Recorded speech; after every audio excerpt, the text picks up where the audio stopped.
Ito na ang matindi mga boss, nakababatang kapatid ni Eman Baco sa Pacquiao, binuking sila Jillian at Eman, ayon sa bata babe daw ang tawagan ng dalawa.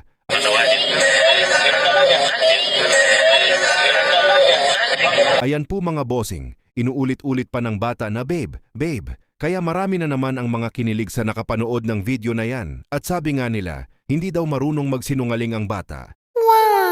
Samantala promoter ni John Riel Casimero at Luis Neri na si Coqui Cameda ay nagsalita na. Ayon kay Cameda mga boss, may mga nagbabalita daw na maglalaban sila Neri at Casimero sa Kyrgyzstan. So para kay Cameda mga boss, hindi daw ito ganun kadaling gawin ang paglabanin ang dalawa. Ngunit pareho daw nakakontrata sila Neri at Casimero sa Saikulush, kaya hindi daw ito imposible mangyari ang kanilang laban. Kumbaga mga boss, hindi pa direktang sinabi ni Cameda na maglalaban sila, Casimero at Neri. Pero posibleng mangyari.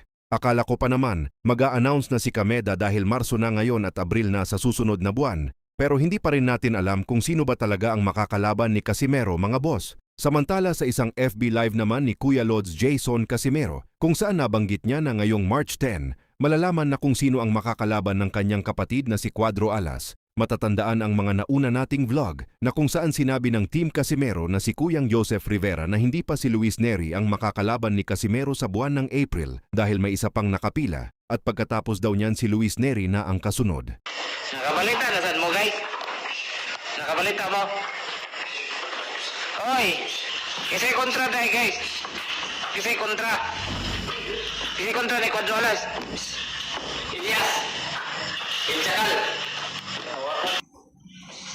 Sa March 10. Oy mga vlogger. Sa vlogger nga episode dia. Karong March 10, makaibaw na ka kisay kuan. Sige ra kag panguhanda, sira kag panawag sa mga amigo da.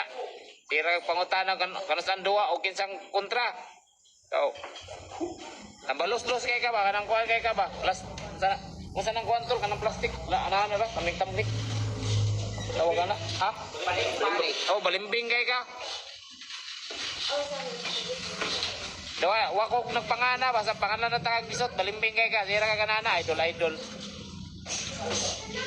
Wala na ka pa, idol ni na akong duwa balimbing. Di mga maka-idol og Bisaya. Tagalog man ka. Lakot na sa kunimo ba? Balimbing kay ka, ikaw ha, pisot ha. Patuli sa... Pisot yan, siyampaw, pisot! Sa kontra guys, karong March 10, ato na ipakita kung kinsa ni siya. Ha? Ako na i-post be.